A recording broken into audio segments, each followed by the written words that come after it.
But we are playing some ball, y'all, in the third inning. There's a big swing from Cameron Benson.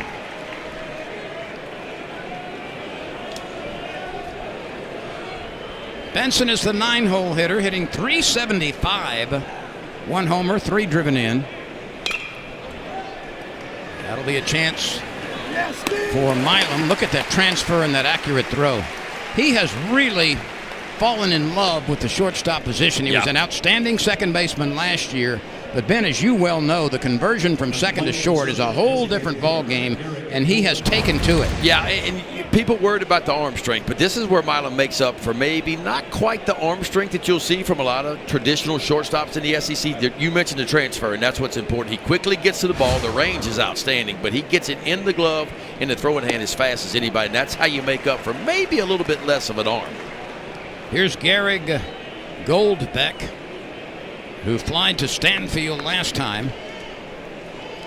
He's the leadoff hitter in the Missouri lineup.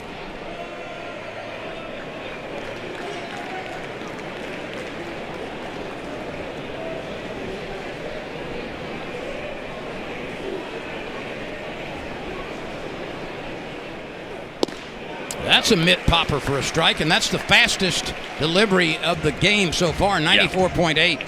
Best fastball velocity and maybe the best fastball location, just perfectly placed down and away.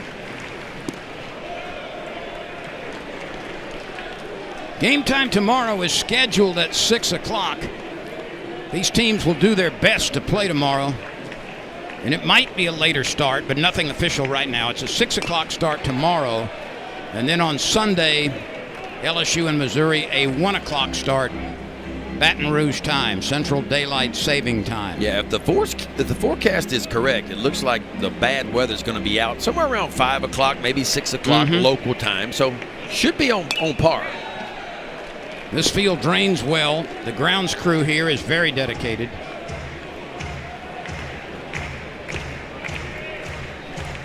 We have the St. Patrick's Day Emerald Green going on the outfield and in the infield, don't we? Yes. I like the new outfield wall. I think it looks very, very good. That almost clipped Goldbeck. He's from Kansas City. Yeah, just a breaking ball. Big looping curveball to go along with that tight slider that Anderson has.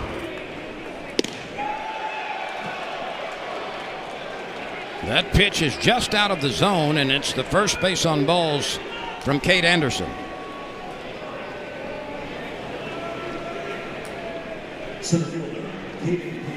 Here's Caden Peer, P-E-E-R. He was the first of 4 strikeout victims today.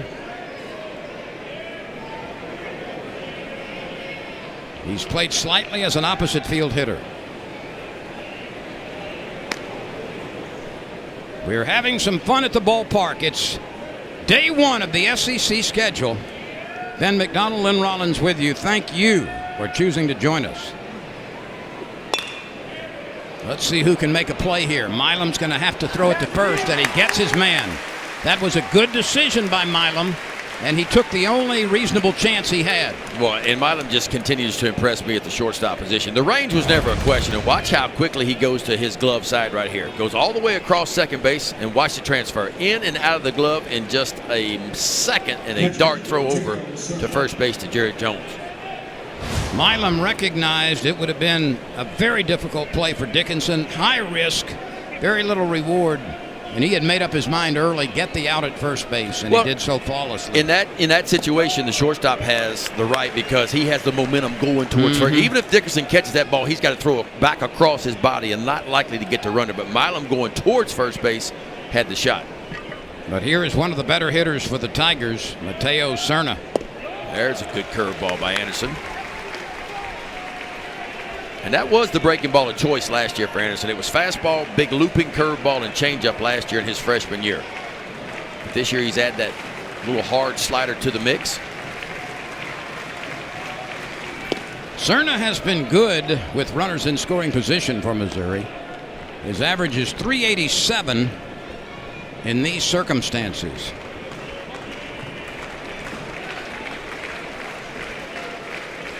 The 1-2 pitch. Swing and a miss. Strikeout number 5 for. Heard it and talked about it a lot. But the great thing about SEC baseball, and it really doesn't matter which team comes in, because it's a regional caliber opponent, if not a super regional opponent, if not a College World Series caliber opponent, every weekend in the SEC. And what it does is it prepares you for the NCAA tournament, because most of all of these teams in the SEC are probably going to make the NCAA tournament. And what it does is when you face this kind of competition, yes, it's mentally, it's tough. Physically, it is a grind. There's no doubt about that. But when you get to the NCAA tournament after going through this 30-game schedule, there's nothing you're going to see in an NCAA tournament that's going to back you down from it, because you've seen just about everything there is to see through these 30-game schedule. Dickinson was hit by a pitch with 2 outs in the first and stranded at third base. I think, looking at that, Ole Miss is probably the surprise team so far in the SEC. Texas A&M, I guess, in a bad way, but Ole Miss in a good way. I think most all the experts had Ole Miss, towards the bottom of the SEC, and they find themselves ranked 13th. So Mike Bianco has done an outstanding job so far over at Ole Miss. And the Ole Miss game has gone final. It's the first final of the SEC season. Ole Miss beat Arkansas 10-6. There you go. We'll have other scores later in our game. The pitch previous to the one that we just saw was a heck of a changeup. Yeah, we talked about Losi. It's a 4-pitch mix from him. Now, he's been fastball and slider heavy, but he will mix in that changeup against right-handed hitters. Dickinson out of Richland, Washington.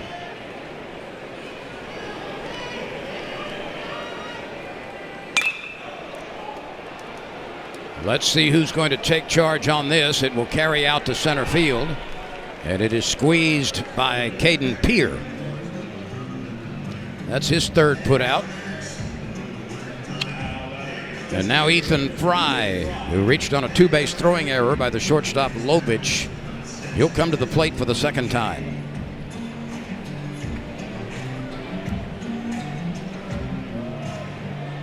Good to see Ethan Fry in there. He's kind of waited his turn at LSU. Could have transferred to other colleges. Probably could have been a starter almost anywhere else, but he's waited his time at LSU now in his 3rd season and getting some consistent at-bats now.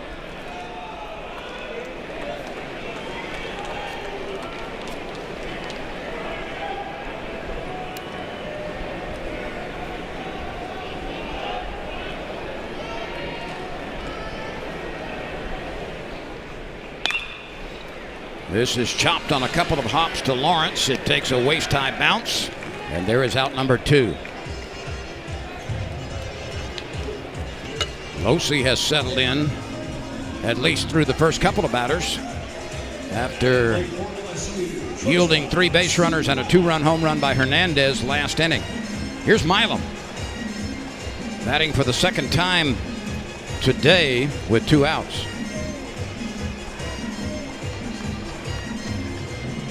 Brock Daniels in left field plays just about everybody way back.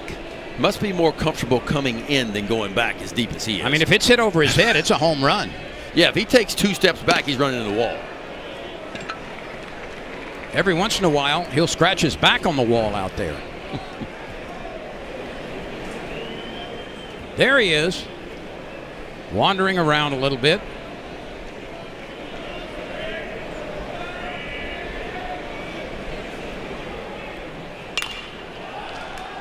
Milam sends it up the elevator shaft. Second baseman retreating, and makes the catch. It's the second time he has had to lunge, Lawrence has, to make a pop-up catch. That was 1.11. That's 11th in the country. We're not talking about the SEC here. Yes, we're talking about the whole spectrum of college baseball. That's national ranks. Of course, LSU led the nation last year in strikeouts and towards the top again this year. Matter of fact, tied for first in the SEC in total strikeouts. And they began the year not walking many guys, and they started to kind of spray it a little bit, but they've kind of dialed it back in. Something that they wanted to work on and really wanted to improve on year to year was less free passes. Caden Nicoletto came into the game with a .422 average. By far and away the best among the regulars. And this is sent foul on a bounce past Jones. Nicoletto struck out in the second inning. He's on a 9-game hitting streak, Ben, and that's his career best. So you could make the case he's the most lethal Tiger with a bat in his hands right now.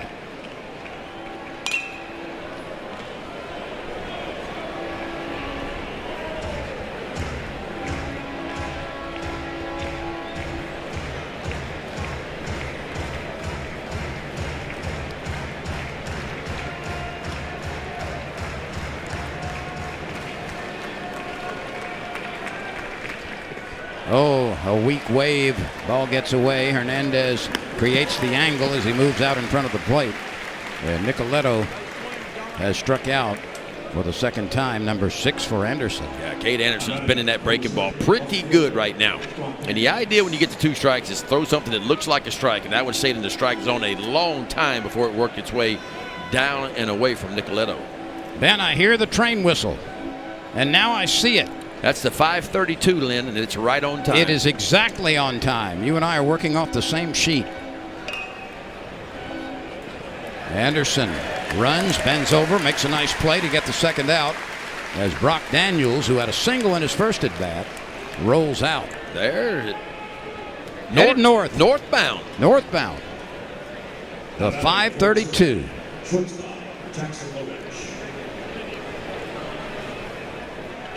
Here's Jackson Lovich. You went back after the home run and looked at his size. He's a lean but powerfully built 6'4", just under 200 pounds. Yeah, shortstop too. 6'4", playing the shortstop position. You played in the major leagues with a big shortstop, didn't you? Yeah, Cal Ripken Jr. was 6'5", so he was really big for his time. That's not that big anymore, you know. Alex Rodriguez came along at 6'4". Derek Jeter was up there at 6'3".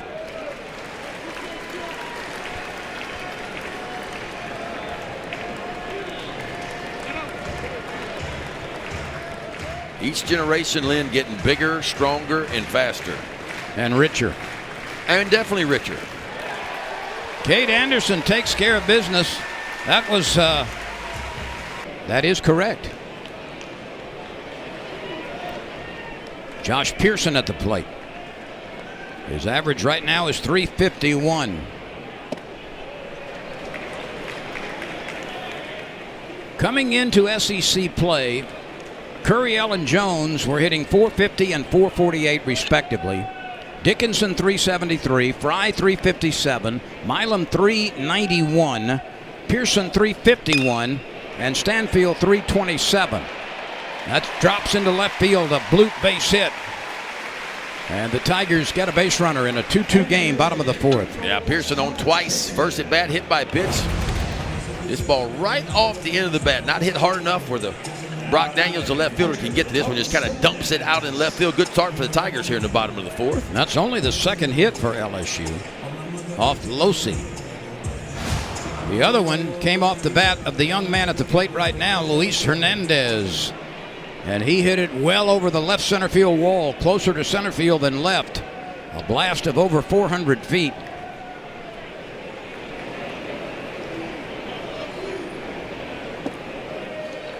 And Ben, let's look at this swing again. Yeah, I tell you what, he has been heating up at the plate. It was a slow start. He just goes up top shelf and just gets to this fastball, and I mean puts a barrel on it just over the wall.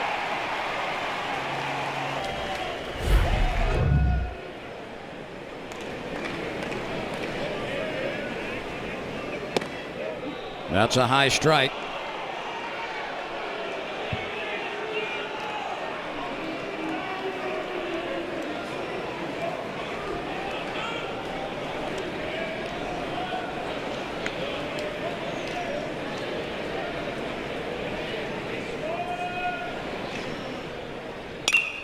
Another ball driven deep to left field, but catchable, and Daniels is there. He didn't have to move much. And as has been his custom so far, he was deep to start with.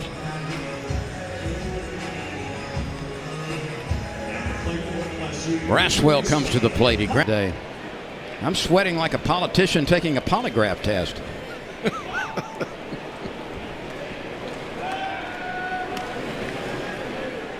It is warmer today. It's sticky. You're right. Rain's a-coming. I see a little sweat on your brow. Yeah.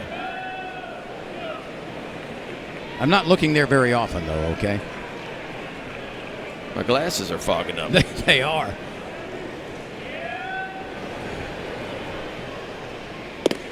That pitch is low and away. Braswell is off to a slow start offensively. This is the guy who led LSU last year in batting average against SEC pitching.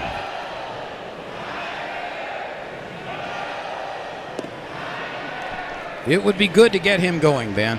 Yeah, I mean, he was. Remember in the postseason last year when LSU really started to make their run, and I know a lot of LSU fans may or may not remember this. LSU started off 3-12 in conference play last year, dropped their first 5 SEC series, but then won 4 of their final 5, and of course go all the way to the SEC tournament championship game, and then take North Carolina to a Game 7 over in Chapel Hill in the regional, in extra innings. And it was Braswell and Milam really that kind of led the way. Braswell was so big in the SEC tournament and in the regional as well. And he's kind of been platooning with Reeves, the junior college transfer, at LSU so far this year. Of course, Braswell bats from the right side, Reeves from the left side. Reeves had a grand slam home run in LSU's last game. What a big moment for him. Oh, Braswell is hit. You could hear that draw flesh. Yeah, that wasn't a glancing blow right there. That was pretty solid off the left arm of Braswell, what it looked like. And a good chance for the Tigers here to take the lead. Just trying to come to the inside part of the plate is what it looks like. Yeah, just overcooked it. That's the third Tiger who's been bruised. Dickinson, Pearson, and Braswell have all been clipped. And LSU has something working here with runners at second and first, Pearson and Braswell. For Chris Stanfield. Cerna out to talk to his veteran pitcher.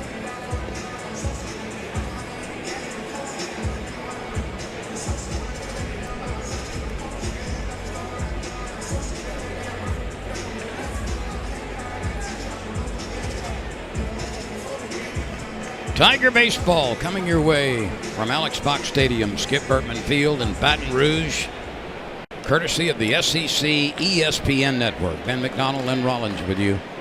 Thank you for spending your day with us. Stanfield out of Tallahassee, Florida. Ball 1 wide.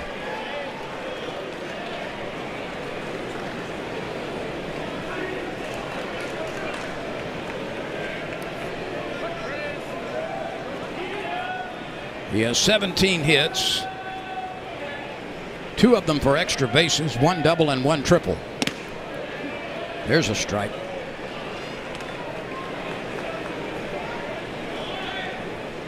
Then the first couple of times through the lineup, including Stanfield's appearance here, Losey has thrown 9 of 18 first pitch strikes. Yeah. And he's leaning on that cutter of his, that little backdoor breaking ball he really likes. And to your point, LSU's not hit him that well. You would like to see him throw a few more first pitch strikes.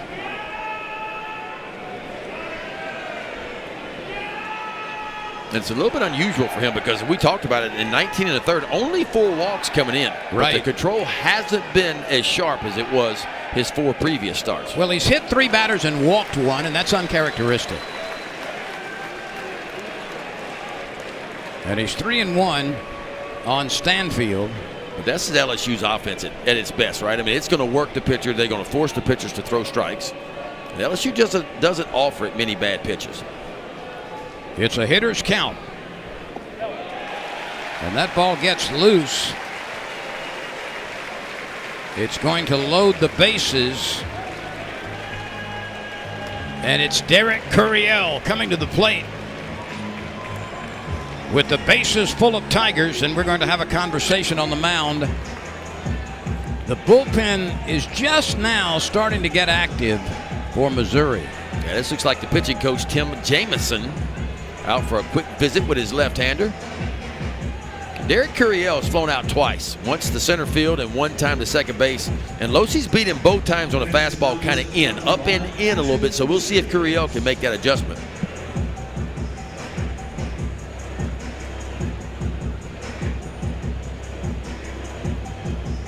LSU and Kentucky on the softball field are doing battle in the first of a 3-game series. And the Tigers in the top of the 5th inning have a 4-1 lead.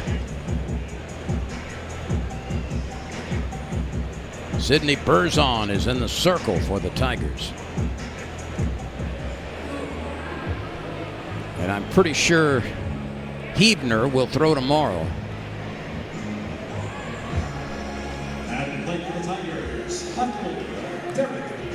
Mackenzie Rudity has a 2-run triple in the game. That's been one of the big blows for the softball Tigers.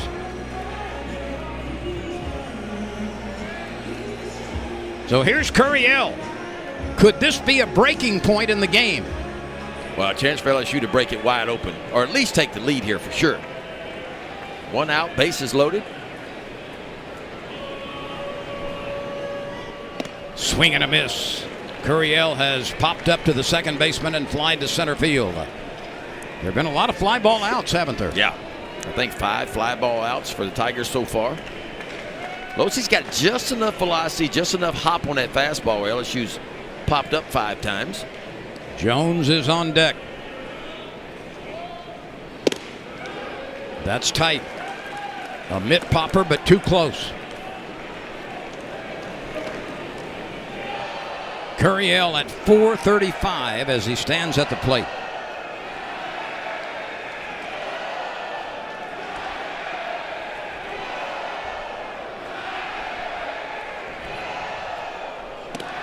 A check swing. I don't think he went. Danny Cricks down at third agrees.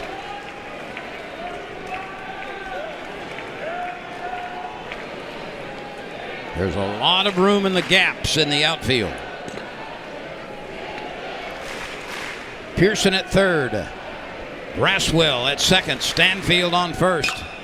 And a drive into the right field corner. It is hooking. It is a fair ball. 1 Tiger scores. A pair of Tigers scores. Here comes the 3rd Tiger. And no throw. A 3-run blast. We'll see whether they call it a double or a triple. It doesn't matter. Curiel has cleared the bases with a liner into the right field corner that appeared to hit the chalk. Yeah, it looked like to me Curiel just got on a breaking ball here and just went around and circled this ball. Watch him circle this ball and pull it. Yeah, breaking ball right in the heart of the plate. Circles it right down the right field line. And boy, he is trying to bend it fair the whole time. And you're right. Nearly on the chalk, bounces into the screen right there. And the right fielder, Benson, kind of misplayed it a little bit, allowed all 3 runs to score. And Curiel ends up at third. It is a triple. It's his 2nd of the year. It's his 17th, 18th, and 19th RBI. And Jones waves fiercely at one and can't find it. Curiel has continued his streak, Ben, of reaching base now in 19 consecutive games. It's just, I mean, the last freshman at LSU that I remember had this kind of success was probably Trey Morgan. Remember Trey Morgan's freshman year? He hit 400 in SEC play alone.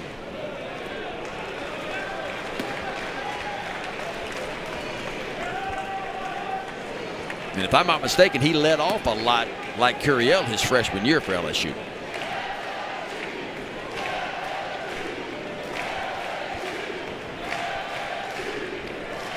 Five to 2 Tigers. Jones takes a pitch over the plate.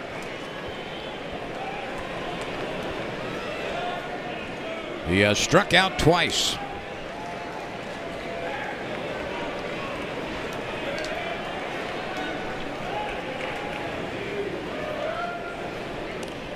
And he's hit by a pitch. That's the 4th Tiger who's been plunked to go along with a walk. Yeah, another breaking ball. This one just way too far inside by Losey. It doesn't get any easier with Daniel Dickinson coming to the plate. Speaking of Trey Morgan, he hit a home run the other day in a spring training game, in a big league game. Matter of fact, he was invited to big league camp, wasn't he? He hit a homer the other day. See the hit by pitches this year, LSU, 29 of them so far. That's kind of been, since Jay Johnson got to LSU, the hit by pitches have gone way up. LSU stands in there and will get on base any way they can. Now you see Barrett Jones a little bit of a limp. That's concerning. Well, Brock Lucas, a right hand. Curiel is at third. Jones is at first. And Dickinson comes to the plate. He's been plunked, and he also has flied to center. So starter Ian Losey has gone after 3 1/3 innings.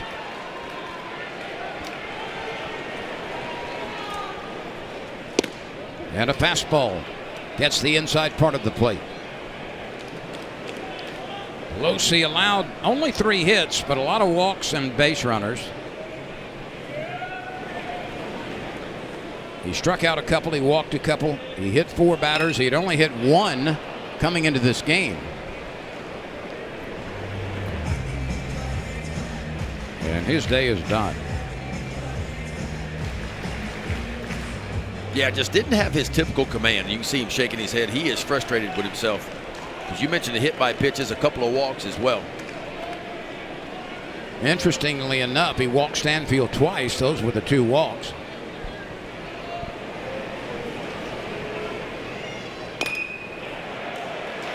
This will score a run.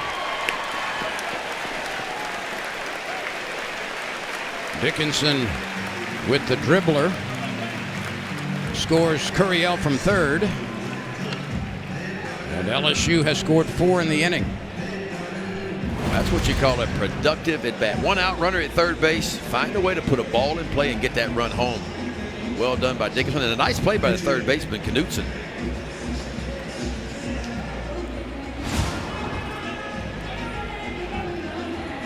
Jake Brown is going to pinch hit for Ethan Fry.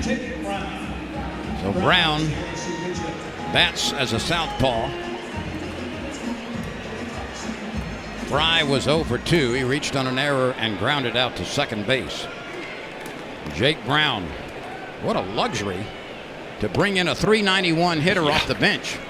Well, this lineup is deep, and this roster is deep, and that's what Jay Johnson like. He's got pieces he can move into the ball game. You know, you start a left-hander, he sits some of his left-handers, and all of a sudden a righty reliever comes in. He has pieces to be able to move in there. And you're not just going to get a bat. Like you said, you're getting a guy with a high batting average, a guy that can hit the ball out of the ballpark, and of course play defense as well as anybody in the outfield when he does go to the outfield. The 2-0 pitch.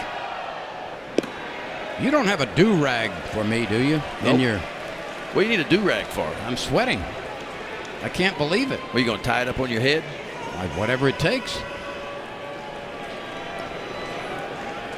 Well, I want you to dehydrate now. Better get you some water. Little chance of that.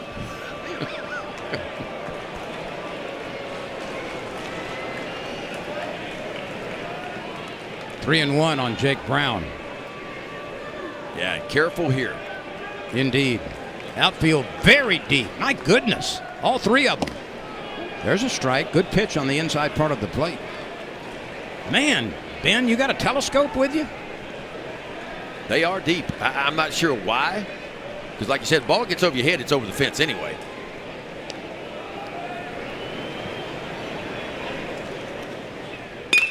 A liner to right. That's down in front of the right fielder. He might have had a chance to catch that ball had he been in normal position. And Jake Brown comes off the bench and delivers. He stings one to right field. Jay Johnson pushing all the right buttons, goes to his pinch hitter, and Brown, and just an absolute bullet. And you're right, if the right fielder Benson's playing in at normal depth right there, he probably catches this ball in the air, but instead it falls in for an RBI single.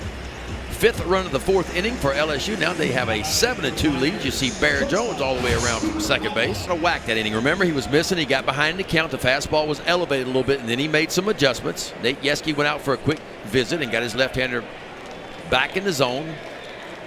He has retired 5 in a row. And 8 of the last 9 after the home run. Yeah, and we talk about shutdown innings, right? I mean, this is, you know, your team goes out and puts a 5 spot up, and this is when you want to stack a 0 on the scoreboard and just take all the air out of Missouri if you can. So I want to ask you this as a pitcher after you'd given up a home run, say early in the game, in this case to Lovich. The next time he comes up, let's see how far this carries, and is it fair? It is a foul ball. It did. But how good is your memory on a guy who homered the first time up against you, and then he's coming up for the second time? Do you recall everything that you threw, everything that went right, everything that didn't go right? Well, what you do remember is the ball he hit over the fence and where the location was and what pitch it was. You know, that's the one thing you do remember. And, of course, Nate Yeski's calling all the pitches from the LSU dugout, the pitching coach for LSU, and he remembers, too. And, of course, they're charting every pitch.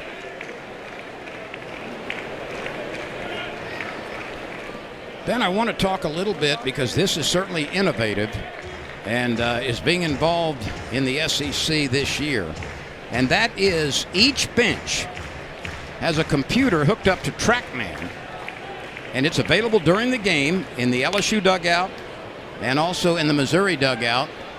That's caught out in right field near the warning track by Josh Pearson.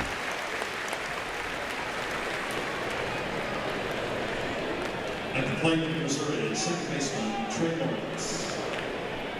But the data, such as pitch speed, launch angles, exit speeds, and a lot more, is available officially through the TrackMan system to all SEC teams in all SEC games the entire season. It's experimental. They're going to see if it has any effect on the game, but it's up to the minute data. Now, the thing it doesn't show is balls and strikes. They've been measuring balls and strikes via TrackMan for about 4 years now in the SEC. That information is given to the umpires and the supervisor of umpires, Paul Gillier, for evaluation. This ball's hit pretty deep and caught on the warning track again by Josh Pearson. Yeah, I think, you know, some of that is useful information during a ball game. I mean, it's cool to look at exit velocities and launch angle and all those kind of things. What would be more beneficial to me if I was a hitter? I'd want to know, for instance, does a pitcher have a high spin rate fastball? And that shows. And it shows. That right? is available. And yes. what I mean by that is, if it's, in other words, the average big league pitcher spins his fastball about 2,280 RPMs. Anytime you get above that, that means that fastball gravity doesn't affect it that much. It's got a lot of carry through the zone. So as a hitter, I want to know that. I want to know what I'm facing, okay? And that way, if I know he's got a lot of carry, I want to try to get to the top of the baseball, because I know my eyes are going to deceive me a little bit, and that ball's going to stay on plane. So there are some valuable information. Also, spin rates on breaking balls, right? I mean, if a guy's got a really high spin breaking ball, we know how good that breaking ball is. Maybe you can make some adjustments on that as well. Pretty good piece of hitting right here. Lefty on lefty matchup. That's Cameron Benson just stayed with it and rams it into the right field corner. That's 3 balls hit well in this inning. 2 to the warning track. And head coach Carrick Jackson is out of the Missouri dugout. I think he's going to check on Benson. I don't know if he hurt something. Trainer's out as well. By the way, Anderson is filling up the strike zone on first pitches. He's 14 for 18 in throwing first pitch strikes, which is not unusual for him. Yeah, it looks like Benson's going to have to come out of the ball game. And something gave way. It looked like when he went around first base. I don't know if it's a hamstring, but it looks like something in the lower half for sure, and that's unfortunate. Well, we hope that his return is swift, but it won't be in this game. Pierre Seals is going to run.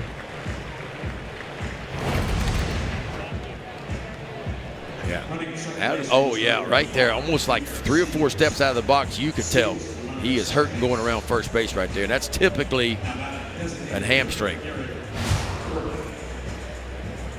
Well, he smashes a 2-out double. And now Goldbeck, who's 0 for 1 with a fly out and a walk, will step to the plate with a .321 average and a teammate at second base. You know, I asked Jay Johnson before the game down around the batting cage how the Tigers intended to use the data. And he said, well, some of it is already available, but he said some of it you're sort of able to justify what you think you're seeing. If you think maybe the breaking ball has decelerated, so to speak, in that spin rate, you've got data to show yes it has or no it hasn't. Yeah, and for instance, if you're attacking the fastball, you're hitting a lot of weak fly balls. That tells me that fastball's got some carry through the zone. That's why you're having trouble getting on top of it, because your eyes are deceiving you. So now listen, a lot of that information, as you mentioned, a lot of teams already know that. Like, they got the scout reports on the pitchers because TrackMan is available to them as well, and they can go dig up certain information just like MLB scouts can go dig up certain information on pitchers. So that's really information that's already out there in some ways, but like you said, it can verify that information by what you're seeing on the field. And it shows tendencies during a game, too. It'll track first pitch strikes. It'll track types of pitches thrown in certain counts and all of that. So it's somewhat helpful live, but a lot of it is already determined, or you think you know the scouting report. It's interesting, though, how high technology stuff that wasn't even invented a few years ago is now commonplace. The analytical world is real now. It's been real in the big league game for about 5 years now. And of course, we always say anything that happens at the major league level tends to trickle down to the college game as well. And I hate these two initials, but I've got to say it. What do you think is going to happen in 2 or 3 years with artificial intelligence, with AI? Gosh. I mean, how deep can all of this go? It can go pretty deep. And look, there's a lot of information out there now. But at the end of the day, it still boils down to the basics, right? As a pitcher, can you execute the balls you want to? Can you throw the ball where you want to? If you're a hitter, can you lay off the balls out of the zone? Can you attack balls over the white part of the plate? All this information is wonderful to have, but the game is still a simple game. If you can catch it, throw it, and hit it, you're a pretty good ball player. And if your team can do that collectively, you've got a pretty good team. Well, I asked Jay Johnson, do you have a designated person who's watching this data, who's assembling it as it comes? He said, oh yeah, we have people dedicated to that part of the game. Everybody has an analytical guy on staff now. Everybody does. Cade Anderson comes back and throws strikes and leaves. Their plans, Ben, at the last moment to get out to the ballpark for the 4:30 start. Tiger fans, no matter what time the game starts, they figure out a way to get here. Some of the excuses that are passed along to managers and bosses are quite creative. Pearson, his first pitch swinging. Can Daniels get to it? Yes, he can, in left field. LSU remains ahead of Kentucky in softball. They've gone to the bottom of the 6th inning, so Kentucky is down to its last 3 outs, and LSU has a 4-1 lead over Kentucky in the first game of that 3-game SEC series. I would love to see the softball teams do what the baseball teams do, Ben, and that's add some games in the SEC. They only play 24 as opposed to 30 in baseball. I would love to see 27 or 30. Because now, Vanderbilt still does not have a softball team, correct? Correct. So there's 15 softball teams in the SEC. Right. Now. Everybody has an off weekend, though. Okay. By that, I mean non-SEC weekend during the regular season. But I would love to see at least 3 more extra games because the quality of the league, again, it's just like baseball. You're going to see a super regional or College World Series opponent most weekends in the SEC. Well, all you got to do is look on MLB rosters every year when opening day comes, and the SEC by far and away, when you talk about Major League Baseball, by far more SEC players in Major League Baseball than there are any other conference, and it's not even close. And by extension, more drafted. Well, that's why you're starting to see so many of these kids. I mean, there was a time, 10 or 15 years ago where it was hard to draw a West Coast kid into the Southeast and the Southeastern Conference. Now it's routine. I mean, Curiel from California, others from California. You see them all around the league.